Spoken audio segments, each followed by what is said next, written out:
Hallelujah, praise the Lord. உங்கள் அனைவரையும் இந்த காலை வேளையிலே அன்புடன் அப்பா நிகழ்ச்சிக்கு ஆண்டவராகிய இயேசுவின் நாமத்திலே வாழ்த்தி வரவேற்கிறேன். இன்றைய நாளில் இந்த வசனத்தை நம்ம தியானிக்க போகிறோம். இந்த வசனம் ஒரு அருமையான வசனம்.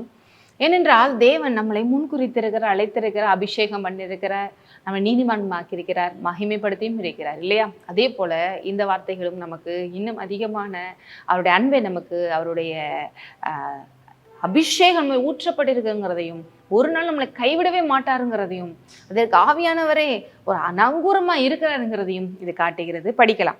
2 கொரிந்தியர் 1:21-22. உங்களோட கூட எங்களையும் கிறிஸ்துவுக்குள் ஸ்திரப்படுத்தி நம்மை அபிஷேகம் பண்ணினவர் தேவனே. பவுல் சொல்லிட்டு வர்றாரு. நிறைய கொரிந்து மக்களுக்கு நிறைய விஷயங்களை பேசிட்டு வர்றாரு. அதுல சொல்றாரு, எங்களையும் உங்களையும் தேவன் அபிஷேகம் பண்ணியிருக்கிறார். அவருக்குள்ள அபிஷேகம் அப்படிங்கிறது பாருங்க, அனாயிட்டிங் அப்படிங்கிறது ஒரு விஷயத்தை, ஒரு பர்பஸை, ஒரு குறிக்கோளை செய்து முடிக்கிறதுக்காக கொடுக்கப்படுகிற ஒன்று. இப்போ தேவன் நம்மளையே அபிஷேகம் பண்ணியிருக்கிறாரு, தேவனை போல நம்ம மாறும்படி. இன்றைக்கு நம்ம ரட்சிக்கப்பட்டிருக்கிறோம், தேவன் நமக்குள்ள வந்திருக்கிறாரு, அவரோட பிள்ளைன்னு சொல்றோம். ஆனாலும் நம்ம 100% அப்படியே தேவனை வெளிப்படுத்துகிற ஒரு வாழ்க்கையை வாழ்றோமா?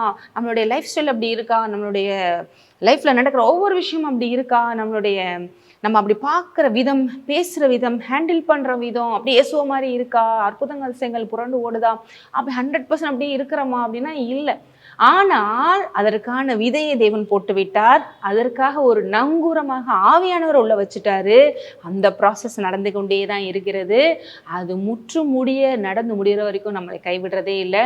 முழுமையாக நம்ம இயேசுவா மாறி அவரை போல் அவருடைய கூட இணைந்து இட்டர்னலாக நித்தியமாக அவருக்குள்ளே இருக்கிற வரைக்கும் அந்த ப்ராசஸ் ஓய போகிறதே இல்லை.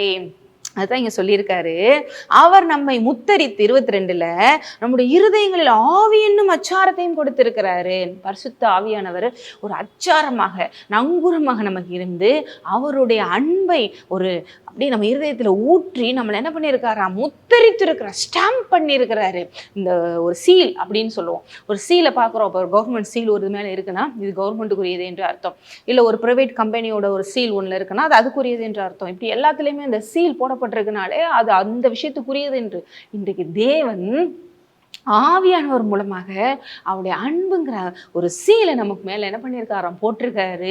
இது ஆவிக்குரிய மண்டலத்தில் பிசாசுக்கு நல்லாவே தெரியும். இவங்களாம் சீல் போடப்பட்டவங்க, இவங்களாம் முத்திரை போடப்பட்டவங்க, இவங்களாம் தேவனுக்குரியவர்கள். ஆனால் நமக்கு தெரியாதே அப்படிங்கிறதுனால அவன் நம்மளை இப்போ வரைக்கும் ஏமாத்திக்கிட்டு இருக்கான். உலகத்தில் இருக்கிற ஒரு ஆள் மேலே நம்மளை ட்ரீட் பண்ணிட்டு இருக்கான். ஆனால் இந்த அறிவு நமக்கு வந்துச்சுன்னா நம்ம பிசாசுக்கு எடுத்துன்னு இருக்கலாம். நமக்குள்ள தேவன் ஆவிங்கிற அச்சாரத்தை போட்டுட்டாரு. அதாவது ஒரு என்கேஜ்மெண்ட் பண்ணுற மாதிரி அப்படின்னு வேதவசனம் சொல்லுது பாருங்க. ஆரம்பத்தில் நம்மளை ஒரு என்கேஜ்மெண்ட் பண்ணி ஒரு ரிங்கை போட்டு நிச்சயம் பண்ணிடுறாங்க. அதுக்கடுத்து கல்யாணம் முடிஞ்சு முழுமையாக அந்த மணவாளனுக்கு சொந்தமாகிறதுக்கு ஒரு டைம் ஆகுது. அதே போல் நம்ம தேவனுக்கு முழுமையாக சொந்தமாகிறதுக்கு ஒரு டைம் ஆகுது. அந்த ப்ராசஸ் இருக்குது. ஆனால் இப்பொழுது நம்மளை நிச்சயம் படிக்க வேண்டும். அது இன்னொரு இடத்துலையும் நமக்கு பார்க்கலாம். எபேசியர் 1:13 13 பாருங்க. நீங்களும் உங்கள் ரட்சிப்பின் சுவிசேஷமாகிய சத்திய வசனத்தை கேட்டு விசுவாசிகளான போது வாக்குத்தத்தம் பண்ணப்பட்ட பரிசுத்த ஆவியால் அவருக்குள் முத்திரை போடப்பட்டிருக்கிறீர்கள். மறுபடியும் you are sealed by the Holy Spirit. அவருக்கு சொந்தமானவர்கள். நம்ம இப்போ யாருக்கு சொந்தம்? நிச்சயம் பண்ணிட்டாலே அந்த பொண்ணு மணவாளனுக்கு தான் சொந்தம், மாற்ற முடியாது. அது சீக்கிரமாக கல்யாணம் முடிஞ்சு மொத்தமாக மணவாளனுக்கு சொந்தமாக போகுது. அதே போல அவருக்கு சொந்தமானவர்கள் அவருடைய மகிமைக்கு புகழ்ச்சியாக மீட்கப்படுவார்கள் என்பதற்கு ஆவியானவர் நம்முடைய சுதந்திரத்தின் அச்சாரமா இருக்கிறார்.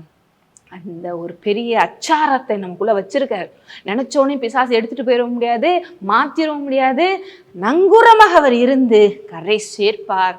தேவனை போல நம்ம மாற்றுவார். அந்த மணவாளனுடைய முழுமையானவர்களாக நம்ம மாறுவோம். அது வரைக்கும் எந்த விஷயமும் தடை பண்ண முடியாது. அவர் கரத்துல இருந்து எதுவும் நம்ம பிரிக்க முடியாது. ஆமென். ஜெபிக்கலாம். நன்றி தகப்பனே. ஓ ஹல்லேலூயா.